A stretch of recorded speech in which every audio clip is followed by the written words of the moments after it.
Hello and welcome to the Network Direction video channel. What you found here is the start of a new group of videos designed to help you understand the foundations of networking. If you're new to networking or studying for a certification like CCNA, Network Plus or JNCIA, this is a great place to start. For the first few videos, I'm going to assume that you have no networking experience. My goal is to create a solid foundation for you to build on. In this video, we're going to start with understanding what a network actually is, and some of the network types you'll see. We'll follow up in part 2 with a look at how a network may be cabled and get an overview of addresses.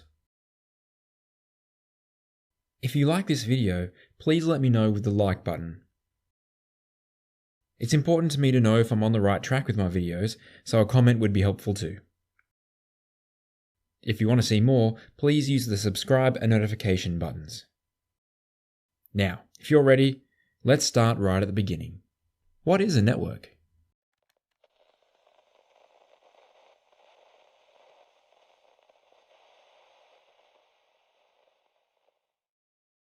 So maybe you already know what a network is. Maybe you've built your own network at home or helped someone to run the network at school or at your job. That's okay. I don't want to bore you, so if this applies to you, I would like to give you this challenge. Pause the video and think of a good description of what a network is. If you've come up with something you're happy with, well done. Feel free to skip ahead. Otherwise, stay with me and I'll see if I can come up with something for you. At work or home, you have a bunch of devices. Computers, printers, TVs, and so on. You connect these by means of a network. When the devices are connected, they're able to share data. This could be sending a print job to a printer, sending an email, or streaming video. This can also be used for sharing an internet connection. Mostly, network users are unaware of the network they're using. As long as they can browse the internet, do their job, browse YouTube, they're usually fine. For all of these devices to communicate, they need to be connected together somehow. One way is to plug cables into the devices and connect them to another device called a switch.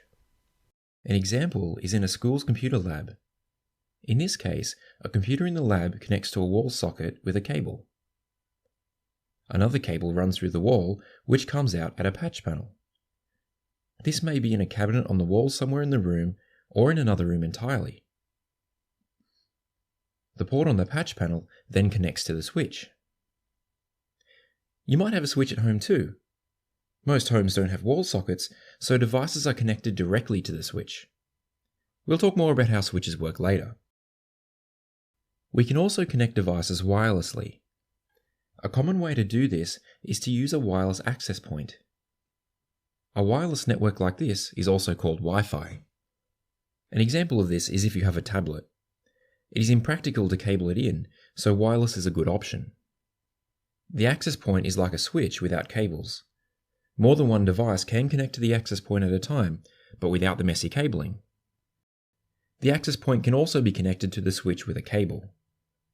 This way, wired and wireless devices can all be part of the same network. Having both wired switches and wireless access points gives you more connection options. Imagine you have a laptop in an office.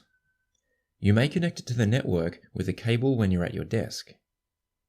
When you have a meeting in the conference room, you remove the cable and connect to Wi-Fi. Whether wired or wireless, the goal of the network is to move information from one device to another. For this to work, the sender and the receiver must understand each other. They need to speak the same language. In the network, speaking the same language means that devices agree on how data is sent, received, organized, and handled. Basically, they agree on a process that they all follow. It's a bit like filling out paperwork. This is called a protocol. A lot of different protocols are used depending on what's needed at the time. Network software and hardware are designed with these protocols in mind.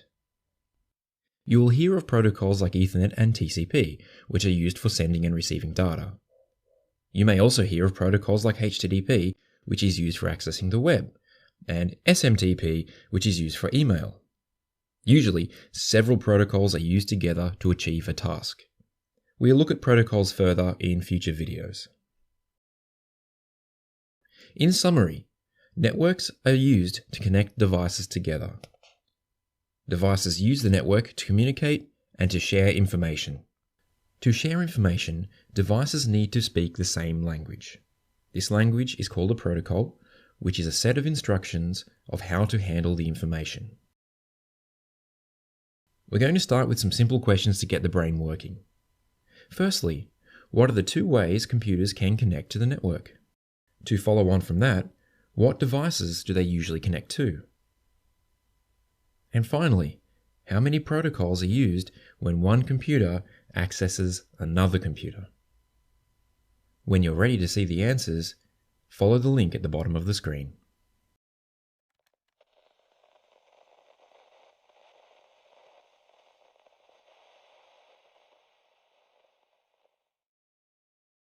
Networks connect devices. You could call devices on the network nodes. Nodes may include devices that help control the traffic flowing through a network, like switches and routers. Nodes also include endpoints or hosts.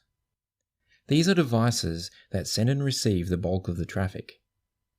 This includes workstations, servers, printers, and so on. Networks come in different sizes. A network at home is an example of a small network. These networks usually only have a few nodes. This is called a SOHO network. SOHO means Small Office Home Office. These networks typically have a couple of computers, a printer, a few phones and tablets. Some devices will be wireless, and some are connected to a switch. This might be a good time to mention that people often say hub when they mean switch. You can see why, of course, as the switch looks like a central hub in a SOHO network. But please keep in mind that switches and hubs are very different things. Hubs are really old technology that you generally don't see anymore outside of a museum, while switches are modern and commonly used. They look very similar, so it's easy to mix them up. Have a look at the model number to see if it gives you any clues about what the device really is. In a SOHO network, a router is used to connect to the internet. You might find that the router, switch, and access point are all integrated into one device. While a SOHO network will only have a few devices, a corporation, for example a bank, will have many devices. This is called an enterprise network. The enterprise network may cover several floors in a building. They may also have several office buildings in different cities or even across different countries. An internet provider has a very large network. This is called a service provider network. Not only do they provide internet access, they also offer services to connect their customers together. Consider the bank with offices all around the country. The service provider uses part of their network to join these offices together.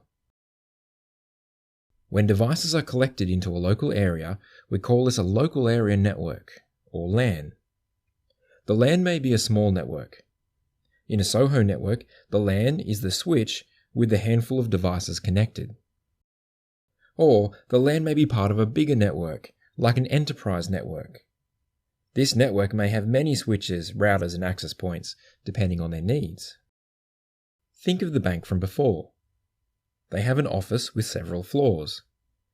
You could consider the whole building as a LAN. Or, more likely, the network is broken up into smaller parts. Perhaps there is a separate network on each floor. Each of these could also be called a LAN. These separate LANs may be connected together, but we'll talk more about that later.